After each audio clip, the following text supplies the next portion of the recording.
Mesdames et messieurs, bonjour et bienvenue sur notre chaîne YouTube. L'information en Afrique et dans le monde en continu. Ici, nous n'avons qu'un seul objectif, c'est de vous informer autant que possible sur l'actualité, la politique, l'économie et bien d'autres. Alors si vous êtes nouveau, abonnez-vous et activez aussi la cloche de notification pour ne rien manquer des informations à venir. Cela étant fait, on commence. Eh bien les amis, retrouvons-nous pour une nouvelle information concernant le Burkina Faso. Eh bien les amis, les rumeurs concernant l'implication du groupe paramilitaire russe Wagner au Mali et au Burkina Faso deviennent très sérieux. Moscou s'exprime sur les rumeurs concernant les instructeurs militaires russes au Burkina Faso. Les informations faisant état d'une prétendue présence d'agents d'une société militaire privée russe au Burkina ne correspond pas à la réalité, a noté le chef adjoint de la diplomatie russe à Sputnik. Le diplomate a d'ailleurs rappelé que le chef de l'État burkinabé avait rejeté l'idée d'accueillir ce type d'aide militaire.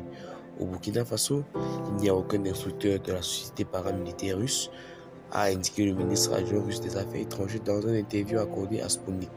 En ce qui concerne les rumeurs sur les prétendues présences d'instructeurs d'une société militaire privée russe, elles sont sans fondement, a déclaré Mikhail Bogdanov.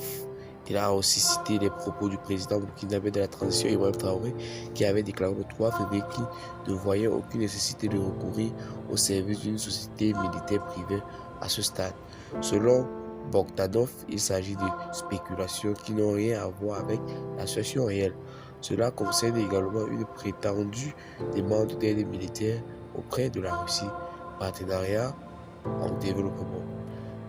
Par ailleurs, la Russie et le Burkina Faso envisagent de coopérer avec les nouvelles autorités du pays, notamment la formation du personnel militaire burkinabé au sein des universités nationales spécialisées russes revêt une importance particulière, a ajouté le ministre adjoint. Il a rappelé que ce pays africain subissait actuellement une période difficile de son histoire après 2 coups d'État survenus en l'espace d'1 an.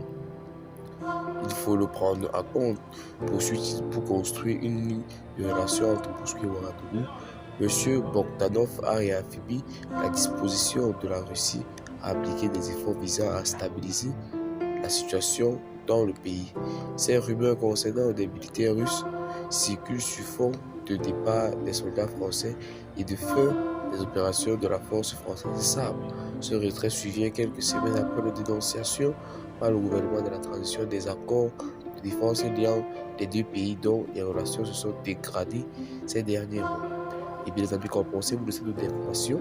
Partagez la vidéo avec vos amis si vous la trouvez notamment intéressante. Et à plus pour une nouvelle information. Bye bye.